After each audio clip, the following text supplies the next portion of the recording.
Halo teman-teman, di video ini kita akan membahas inner child, dan di akhir video ini kita akan bahas tentang bagaimana cara berkomunikasi dan mengatasi masalah-masalah yang timbul dari inner child tersebut.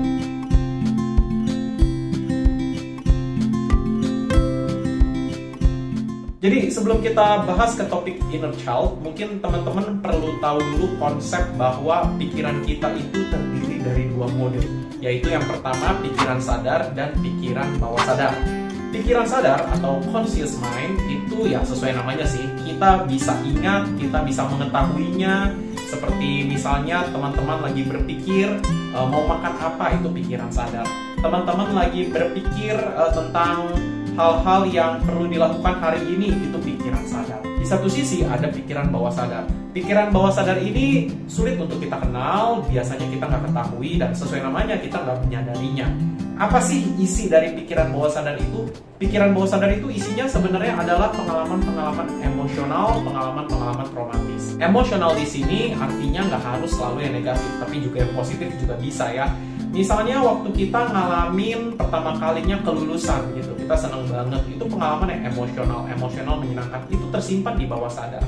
Atau waktu kecil kita pernah ngalamin jatuh dari sepeda dan itu menyakitkan banget bagi kita secara emosional, itu juga tersimpan di bawah sadar. Itu adalah konten-konten yang ada di bawah sadar kita yang kita nggak ketahui, yang kita mungkin udah lupakan, tapi dia sebenarnya tersimpan di dalam sistem psikologi kita. Dan menariknya, lebih dari 70, bahkan lebih dari 80 ya, perilaku kita, habits kita, kepribadian kita, emosi kita, itu dipengaruhi oleh pikiran bawah sadar. Jadi meskipun kita nggak kenal, pengaruhnya besar banget. Ya, dengan kata lain, kepribadian kita sangat dipengaruhi oleh pikiran bawah sadar kita. Nah, inner child itu kaitannya dengan pikiran bawah sadar. Jadi sesuai dengan namanya ya, inner child, anak-anak yang ada di dalam diri kita.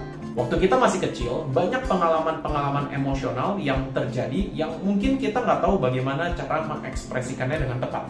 Atau banyak pengalaman-pengalaman emosional yang kita nggak tahu bagaimana cara menyelesaikannya. Misalnya, biasanya kalau bagi anak sulung, merasakan kasih sayang yang lengkap dari kakek nenek, ayah ibu, lalu tiba-tiba muncul adik. Dan ketika muncul adik, kasih sayangnya kebagi dua. Bagi seorang anak kecil, itu sebuah pengalaman yang menyakitkan, karena untuk pertama kalinya dia mengalami pengabaian. Nah, karena masih kecil, nggak tahu bagaimana cara mengungkapkan emosi kecewa, emosi yang muncul dari pengabaian itu, nah tersimpan di bawah sadar.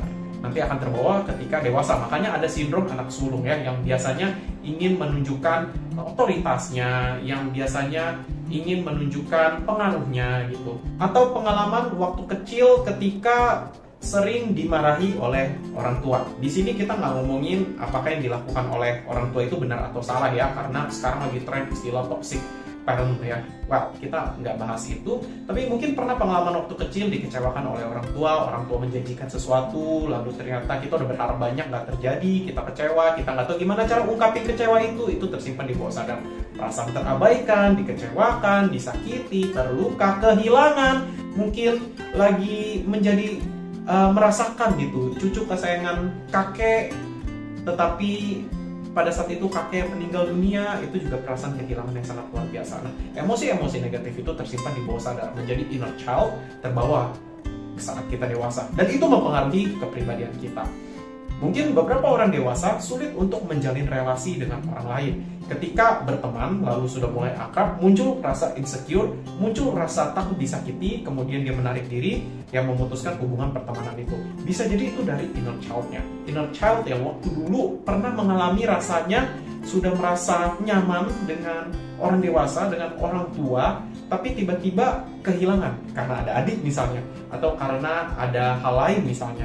Itu inner child yang tersimpan. Orang itu mungkin nggak sadar ketika sudah dewasa, kenapa dia sulit banget menjalin relasi yang secure, yang penuh trust, dan kenapa sulit banget sih untuk membangun sebuah hubungan. Kayaknya selalu merasa takut dikecewakan, kayaknya selalu merasa takut diabaikan, dan akhirnya menjadi hubungan yang toksik misalnya, karena dia selalu meminta kepastian, meminta perhatian, meminta diutamakan. Itu bisa jadi dari inner child yang pernah merasakan diabaikan waktu kecil ke bawah hingga dewasa.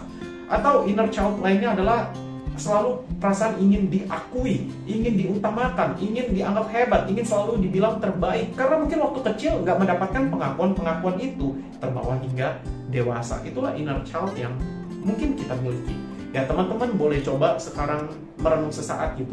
Apa sih problema waktu kecil yang kebawa hingga dewasa? Ya, karena itu pikiran bawah sadar mungkin kita agak sulit untuk mengenalinya ya. Tapi biasanya bisa kita ketahui dari pola-pola relasi kita dengan orang lain, pola-pola relasi kita dengan diri sendiri. Ada yang nggak beres, ada yang kayaknya belum selesai nih. Nah, itu bisa jadi adalah inner child kita. Pertanyaan selanjutnya, gimana sih cara mengatasi isu-isu yang muncul dari inner child itu? Yang paling penting adalah kita harus bisa berkomunikasi dengan inner child kita.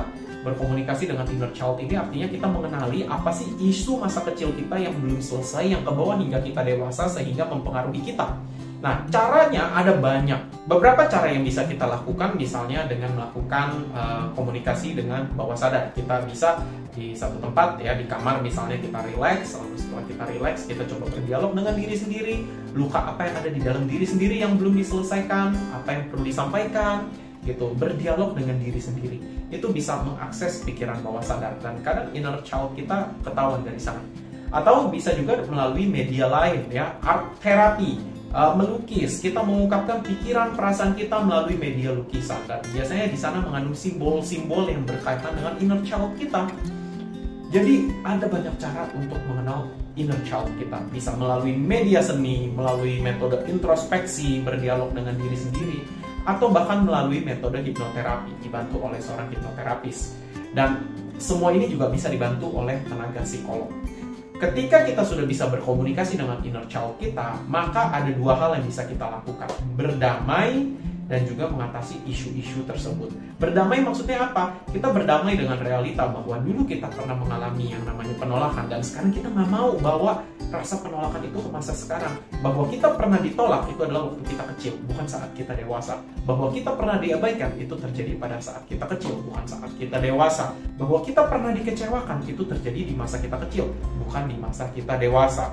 Nah, pada momen ini teman-teman bisa melakukan yang namanya terapi pemaafan, forgiveness therapy. Memaafkan seseorang di masa lalu yang pernah menimbulkan trauma bagi kita, yang pernah menimbulkan luka batin bagi kita. Siapa orang itu? Ya, setiap orang beda-beda. Teman-teman bisa membayangkan orang itu hadir di depan kita, meminta maaf, lalu kita belajar untuk memaafkan. Ya, memaafkan di sini bukan untuk dia, tapi untuk diri kita sendiri. Jadi ingat teman-teman, ketika kita memaafkan seseorang, dampaknya bukan dirasakan oleh orangnya, tapi untuk diri kita sendiri. Kenapa? Karena luka batin kita ketika disebabkan oleh orang tersebut, ketika kita merasa dendam atau merasa nggak bisa memaafkan orang tersebut, kunci kebahagiaan kita, kunci pertumbuhan diri kita sebenarnya lagi dipegang oleh dia. Dan kaki kita sedang dirantai. Dirantai oleh apa? Dirantai oleh masa lalu. Kita berjalan dengan berat, berjalan dengan membawa rantai itu, membawa beban itu tertatih-tatih, hanya bisa dibuka oleh sebuah kunci, dan kuncinya dipegang oleh orang itu. Bagaimana cara mengambil kunci itu kembali? Memaafkan. Dan dengan memaafkan dia, artinya kita meminta kembali kunci itu, kunci beban masa lalu kita. Kita buka rantai masa lalu kita lepaskan, kita kemudian melangkah kehidupan ke masa depan yang lebih baik. Ya, jadi dengan memaafkan, kita belajar memaafkan orang-orang yang pernah menyakiti kita. Itu yang pertama. Kedua, memaafkan diri sendiri juga bisa. Mungkin kita merasa bahwa kita kesal dengan diri kita di masa lalu. Ada hal-hal yang menurut kita tidak sepatutnya kita lakukan di masa lalu, atau kita kecewa atas kelemahan kita di masa lalu. Belajar untuk memaafkan masa lalu. Belajar untuk memaafkan diri kita. Dan diri kita wajar melakukan kesalahan. Aku yang di masa lalu sudah tidak sama dengan aku yang sekarang. Aku yang di masa lalu mungkin masih bodoh, tapi aku yang sekarang sudah belajar dari pengalaman. Aku yang di masa lalu adalah orang yang lemah, tapi aku yang sekarang sudah dikuatkan oleh pengalaman. Nah, kita belajar untuk memaafkan diri kita di masa lalu, sehingga apa? Kita bisa bertumbuh. Dan demikianlah pembahasan tentang inner child. Semoga bisa bermanfaat teman-teman. Kalau teman-teman suka dengan konten ini, jangan lupa subscribe channel saya, David Dwi, dan follow IG saya @cerdasmental.id. Semoga bermanfaat.